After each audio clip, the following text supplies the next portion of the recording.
नमस्कार दोस्तों, आपका अपने YouTube चैनल एग्जाम फ्रिजन में एक बार फिर से स्वागत है। दोस्तों, इस वीडियो में हम लोग वैदिक सभ्यता के बारे में पढ़ेंगे और वैदिक सभ्यता से जितने भी क्वेश्चन बनते हैं आपके इम्पॉर्टेंट एग्जाम में उनको देखने वाले हैं। तो चलिए वीडियो को बिना देर किए हुए स्टार्ट करते हैं। तो आपका पहला क्वेश्चन दोस्तों यहाँ पे, पूर्व वैदिक या ऋग वैदिक संस्कृत का काल किसे माना जाता है? तो 1500 से 1000 ईसा पूर्व के बीच के काल को पूर्व वैदिक एवं ऋग वैदिक काल का माना जाता है। अगला क्वेश्चन है, उत्तर वैदिक संस्कृत का काल किसे माना जाता है?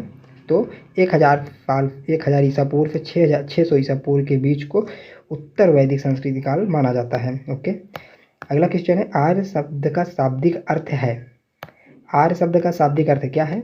तो श्रेष्ठ या फिर कुलीन आर्य शब्द का शाब्दिक अर्थ है। अगला है, किस पदार्थ का ज्ञान वैदिक काल के लोगों को नहीं था? तो तंबाकू का जो फसल है इसका ज्ञान आर्य वैदिक काल के लोगों को नहीं था।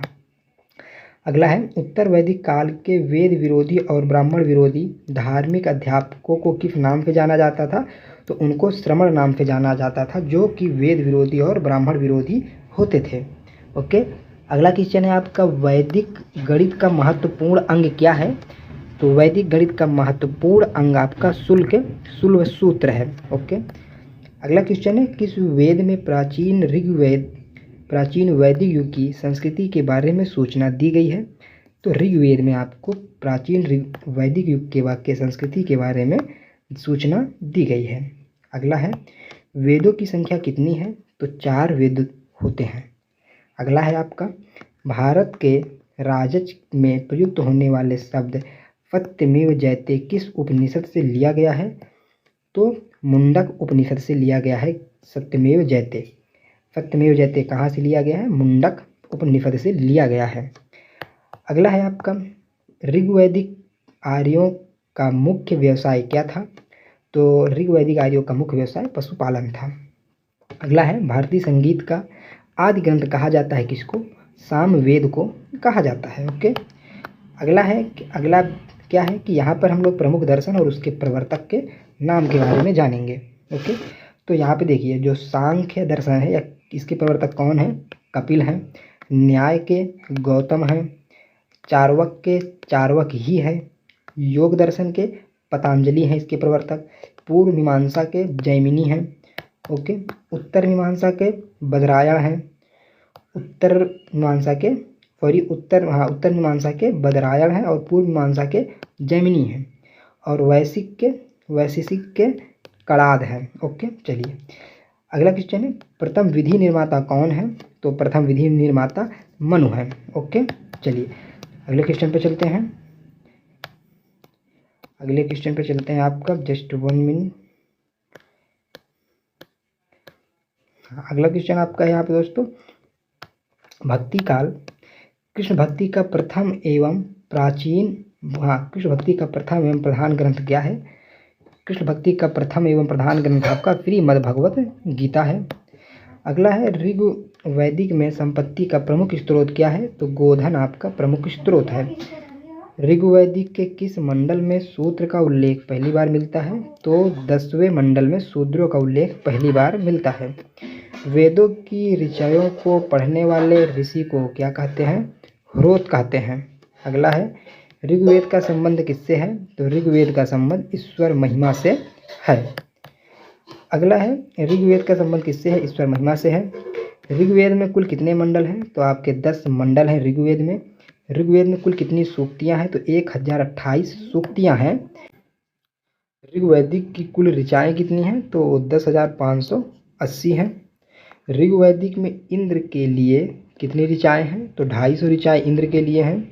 ऋग्वेद में अग्नि की ऋचाएँ कितनी हैं? तो 200 हैं। सबसे पुराना वेद कौन सा है? सबसे पुराना वेद आपका ऋग्वेद ही आपका सबसे पुराना वेद है। अगला है आपका, वेदों की संख्या 4 है। कौन कौन? ऋग्वेद, सामवेद, यजुर्वेद तथा अथर्ववेद। और सबसे प्राचीन आपका वेद ऋग्वेद है। त्रयी नाम है किसका? 3 वेदों के नामों को त्रयी कहा जाता है। और उसमें कौन कौन से वेद होते हैं? तो ऋग्वेद, यजुर्वेद तथा सामवेद को वेद त्रयी या फिर त्रयी कहा जाता है। त्रयी किसको बोला जाता है? किसके समूह को? तो ऋग्वेद, यजुर्वेद तथा सामवेद को त्रयी बोला जाता है। अगला है, किस वैदिक ग्रंथ में वर्ण शब्द का सर्वप्रथम उल्लेख मिलता है? तो ऋग्वेद में सर्वप्रथम आपका उल्लेख मिलता है। अगला है, भारत का सबसे प्राचीन धर्म ग्रंथ कौन सा है? तो सबसे प्राचीन धर्म ग्रंथ आपके वेद होता है। अर्थों का अर्थ क्या है? अर्थों का अर्थ पवित्र जादू है।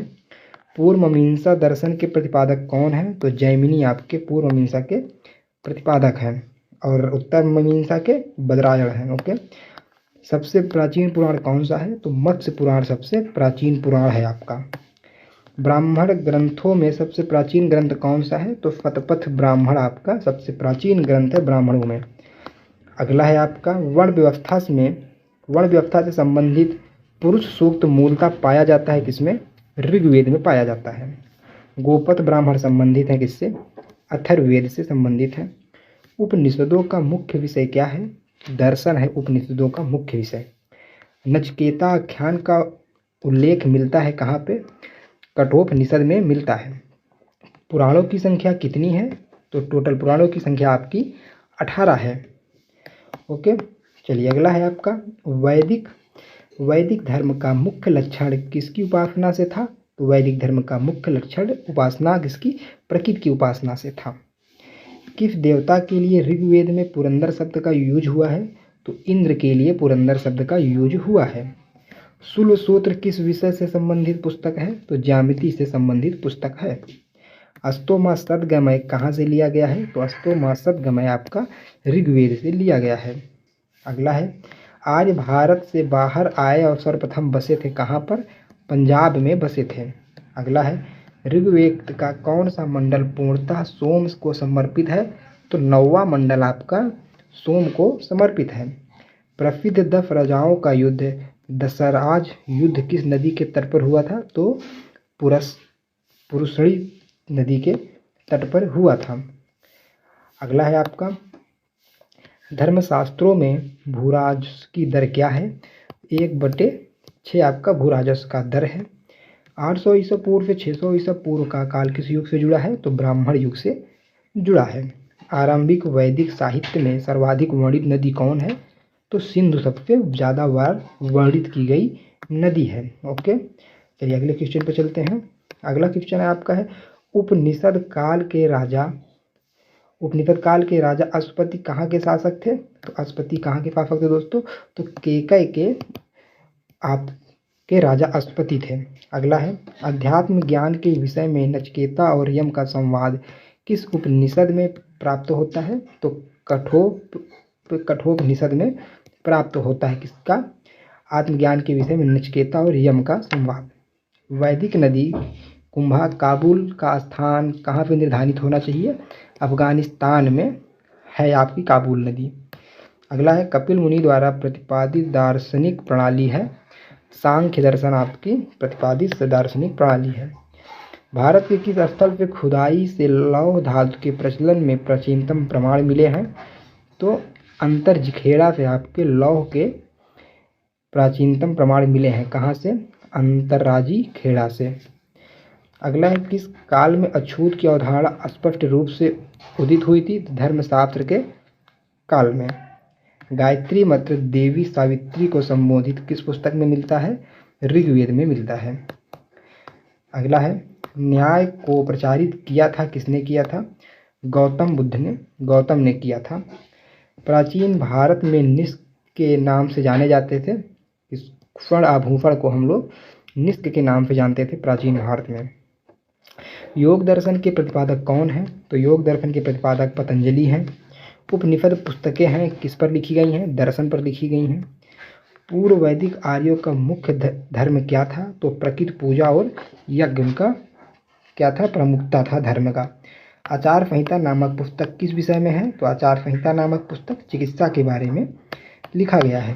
अगला है, यज्ञ संबंधी विधि विधानों का पता चलता है किसमें? यजुर्वेद से पता चलता है। वैदिक युगीन सभा क्या थी? मंत्री परिषद आपकी वैदिक युगीन सभा थी। वैदिक युग में सभा को क्या बोलते थे? मंत्री परिषद। वैदिक युग में प्रचलित लोक प्रशासन प्रणाली क्या थी? गणतंत्र थी। सबसे प्राचीन वेद कौन सा है? तो ऋग्वेद आपका सबसे प्राचीन ग्रंथ है। कौन भारतीय दर्शन के आरंभिक विचारधारा हैं? तो सांख्य आपके भारतीय विचारधारा के थे। अगला है सांख्य, योग, न्याय, विशेषिक, मीमांसा तथा वेदांत, इन 6 भिन्न भारतीय दर्शनों के स्पष्ट रूप से अभिव्यक्ति कहाँ हुई है? तो वैदिक युग में इन सब की स्पष्टि हुई है। ओके, अगला क्वेश्चन है आपका यहाँ पे, वह दस्तकारी कौन सी है जो आर्य द्वारा व्यवहारों में नहीं लाई गई थी? तो वह आपका लुहार है। क्या है? लुहार है। अगला है आपका प्राचीनतम व्याकरण अष्टाध्यायी के रचनाकार कौन है? तो पाणिनि आपके प्राचीनतम व्याकरण अष्टाध्यायी के रचनाकार हैं। कौन सी स्मृति प्राचीनतम है? तो मनु स्मृति सबसे प्राचीनतम स्मृति है। आदि काव्य की संज्ञा किसे दी जाती है? तो रामायण को आदि काव्य की संज्ञा दी जाती है। प्राचीनतम पुराण कौन सा है? तो सबसे प्राचीन पुराण आपका मत्स्य पुराण है। ऋग्वेद में सबसे पवित्र नदी किसे माना गया है? तो सरस्वती को सबसे पवित्र नदी माना गया है। वैदिक समाज की आधारभूत इकाई क्या है? तो काल कुटुंब आपका वैदिक समाज की आधारभूत इकाई थी। अगला है ऋग्वैदिक युग की प्राचीनतम संस्था कौन सी थी? तो विदत आपकी सबसे प्राचीन संस्था थी। ब्राह्मण ग्रंथों में सर्वाधिक प्राचीन कौन है? तो शतपथ ब्राह्मण सबसे प्राचीन ब्राह्मण है। गोत्र व्यवस्था प्रचलन कब में आई? तो उत्तर वैदिक काल में गोत्र व्यवस्था प्रचलन में आई थी। मनु स्मृति मुख्यतः संबंधित है किससे? समाज व्यवस्था से संबंधित है। अगला है गायत्री मंत्र की रचना किसने की थी? तो गायत्री मंत्र की रचना विश्वामित्र ने किया था। अगला है अश्वेता और ऋग्वेद में समानता है। अश्वेता किस क्षेत्र से संबंधित है? ईरान से संबंधित है। किसका संकलन ऋग्वेद पर आधारित है? तो सामवेद का संकलन ऋग्वेद पर आधारित है। ओके, चलिए अगला क्वेश्चन देखते हैं। अगला आपका है दोस्तों यहाँ पे, किस वेद में जादुई माया एवं वशीकरण के बारे में लिखा गया है? तो अथर्ववेद में आपका जादुई माया या फिर वशीकरण के बारे में लिखा गया है। आर्य शब्द इंगित करता है किसको? नृ जाति के समूह को इंगित करता है। प्राचीनतम विवाह संस्करण का वर्णन करने वाला विवाह सूक्त किसमें पाया गया है? तो ऋग्वेद में पाया गया है। ऋग्वेद में अघन्य वध योग्य नहीं है शब्द का प्रयोग किसके लिए किया गया है? तो गाय के लिए किया गया था आपका ऋग्वेद में। ओके, अगला है ऋग्वेद में किन नदियों का उल्लेख अफगानिस्तान के साथ आर्यों के संबंध का सूचक है? तो कुंभा और क्रमु। आर्यों के आर्कटिक होम सिद्धांत का पक्ष किससे लिया गया है? तो बीजी तिलक से लिया गया है। अर्थों का अर्थ है पवित्र जादू से। अर्थों का अर्थ है कौन सा वेद असंहत गद्य रूप में रचित है? तो यजुर्वेद आपका गद्य रूप में रचित है। उत्तर वैदिक काल में किस देवता का सर्वोच्च स्थान प्राप्त था? तो प्रजापति देवता का सर्वोच्च स्थान था उत्तर वैदिक काल में। अगला है आपका संस्कारों की कुल कितनी संख्या है? तो 16 है। कर्म का सिद्धांत संबंधित है किससे? मीमांसा से। तो दोस्तों इस वीडियो में इतना ही। हमने इस वीडियो में वैदिक काल से जितने भी क्वेश्चन बनते हैं आपके कंपटीशन लेवल में, सारे क्वेश्चन को हमने देखा। आई होप आपको वीडियो अच्छा लगा होगा। अगले वीडियो में हम लोग बौद्ध धर्म व जैन धर्म से बनने वाले सारे क्वेश्चन को देखेंगे। तब तो इस वीडियो में इतना ही दोस्तों, तब तक के लिए बाय बाय।